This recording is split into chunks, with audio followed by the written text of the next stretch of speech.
Hi everyone, wu-tang Tano here, the internet's busiest music nerd, and it's time for a quick review of the new Ghostface Killah album, 36 Seasons. Ghostface Killah is a famous New York-based rapper who is very well known for his lifetime membership in the Wu-Tang Clan, and in my opinion, Ghostface Killah is the most consistent member of the Wu-Tang Clan when it comes to solo material. He puts it out on a regular basis, and it's usually of a pretty good quality. The dude has numerous classics under his belt: Iron Man, Supreme Clientele, Fish Scale. You can also maybe count his involvement in Raekwon's Only Built for Cuban Links, and I think he had a pretty amazing recent success as well with the album 12 Reasons to Die, a collaborative concept LP he did with Adrian Young, composer, multi-instrumentalist, and his band. And in the concept of this record, Ghostface Killah is a mob boss. He's in the midst of a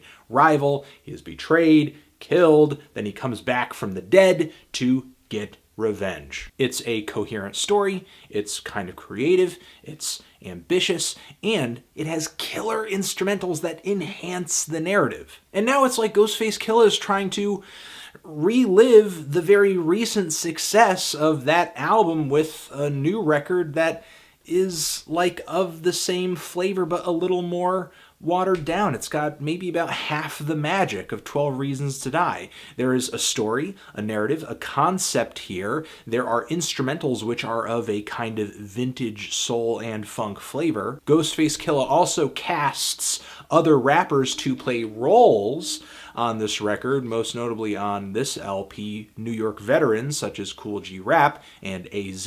However, in the case of 36 Seasons, even though guys like AZ play pretty pivotal roles in the storyline of this record, especially when it comes to the betrayal part of the record, it's like the features just weigh this album down. For sure, Ghostface Killah and the other rappers on this LP are all acting out roles, but there's very little in the way of drama or tension or excitement, thrills, danger like there was on 12 Reasons to Die. And there are some tracks here where Ghostface Killah doesn't even really show up to rap. Either other people are rapping or you just kind of have a singer singing and it's a more of a tuneful track, though these songs don't really add up much to me as anything more than interludes in the track listing here. I mean, in my opinion, Adrian Young and his band caught that sort of very old school vibe of the music being played on this album, the soul and the funk music, so much better. And the storyline of this thing is just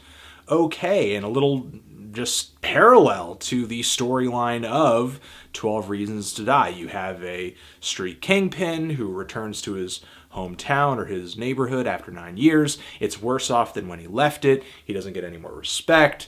There are drugs everywhere. Children are in danger. His ex-lover is not interested in him anymore. He basically arrives. He attacks the people and tries to fight the evil and the corruption that ruined his home neighborhood. Then he is hurt. He is rebuilt into this strange gas mask monster, and he gets his revenge. There's even a track on this record called Blood on the Streets, and there was a track on 12 Reasons to Die called Blood on the Cobblestone. So not only is the rapping just not as intense, and a lot of the more old school flavored instrumentals here just aren't as, I guess, enchanting or as intoxicating.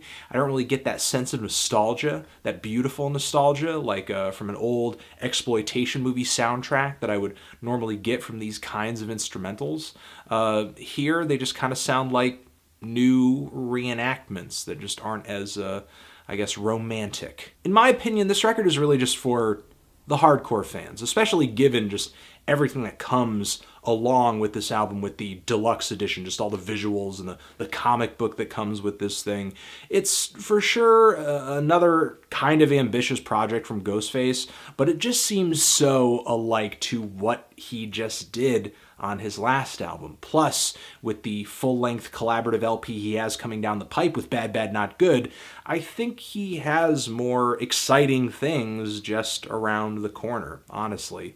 I'm feeling a strong 5 to a light 6 on this thing. Transition, if you've given this LP a listen, what did you think of it? Did you love it? Did you hate it? Why? What do you think I should review next? And that's it.